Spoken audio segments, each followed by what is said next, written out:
Coucou! Dans cette vidéo, je vais vous parler du livre intitulé Le Livre des Heures d'Anne de la Flotte Médévy. Ce livre a été sélectionné pour le prix Télérama 2023 et il a été publié en 2022.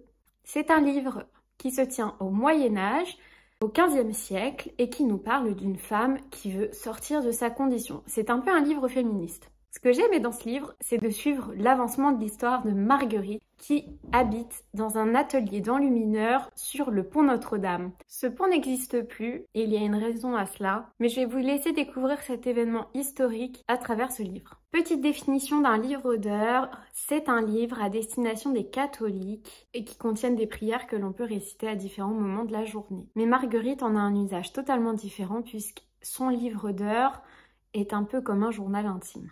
On suit l'évolution de Marguerite, qui est une jeune femme qui, pour son époque, a des idées révolutionnaires. Le mariage, elle ne veut pas en entendre parler. Pourtant, une femme, à cette époque, doit se marier assez jeune. Son trousseau est par exemple prêt dès ses 16 ans.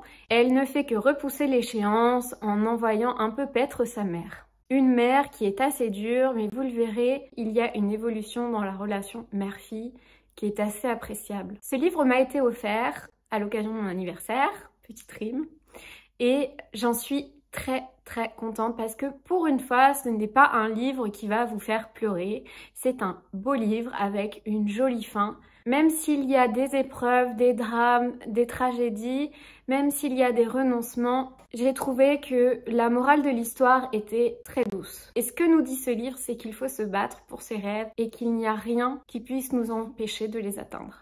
Voici quelques citations. Dès le début du livre, il est dit à Marguerite « Fichu fille, que n'es-tu né garçon ?» On voit donc dès le départ la différence entre la condition des femmes et la condition des hommes. Et ce qu'il faut savoir, et c'est ça qui m'a beaucoup touchée dans ce cadeau, c'est que Marguerite a un jumeau, Jaco. Et cette relation, je trouve un écho dans mon cœur puisque dans ma famille, il y a eu des jumeaux. Et par rapport à cette relation des jumeaux, ils se mettent la nuit une cordelette en cuir qui les unit et leur sort emmêlé.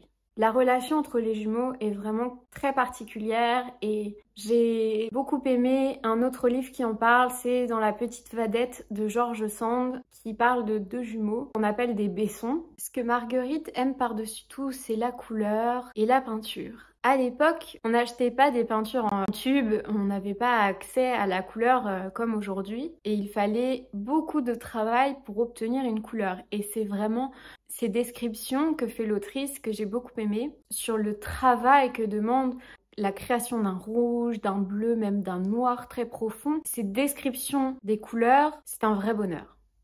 Encore une rime. Cette Marguerite se pose cette question.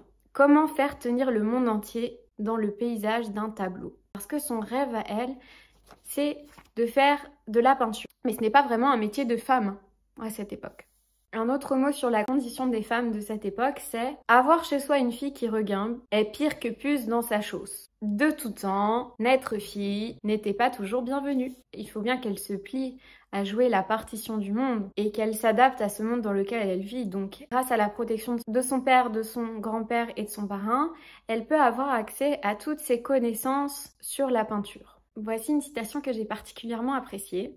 Chacun participe à l'histoire qui se joue, plus ou moins consciemment, par action ou par omission. Chacun apporte son petit caillou. C'est-à-dire qu'on a tous une forme de responsabilité dans l'histoire qui se joue, en étant actif et même en étant passif. Alors il y a une phrase extrêmement d'actualité, une phrase intemporelle, parce que c'est de la dernière urgence de vouloir être jolie maintenant. Or, l'on n'est jamais assez jolie, assez belle, comme certains ne sont jamais assez riches ou sous. La recherche sans fin de la beauté, c'est quelque chose d'assez vrai. Ce que j'ai particulièrement aimé dans ce texte, c'est qu'il y a une très jolie histoire d'amour. Une histoire d'amour qui n'attend rien de l'autre, si ce n'est juste le plaisir d'être ensemble et de s'aimer. Et elle dit cette phrase, « Le sentiment est éphémère, mais le temps qu'on le tient en vaut mille autres. » Et voilà la plus belle des citations de ce roman sur l'amour. L'amour pour cet autre rencontré au hasard, qui ne nous doit rien, à qui on ne doit rien,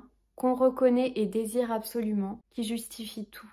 C'est cet amour-là qui est pur selon Marguerite, qui est en recherche constante de pureté, que ce soit dans son art ou dans son cœur. Alors cette phrase est beaucoup moins mignonne, mais la méchanceté est un excellent divertissement qui se vend.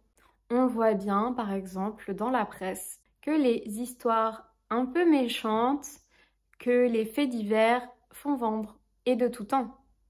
Il y a eu des pics de vente suite à des faits divers vraiment sordides. Et là, il faut aller regarder du côté et du vendeur et de l'acheteur. Pourquoi sommes-nous fascinés par ces faits divers? Je dirais que c'est l'effet cathartique. Voilà pour cette lecture. Je vous souhaite à tous de belles découvertes et je vous dis à bientôt pour une prochaine vidéo.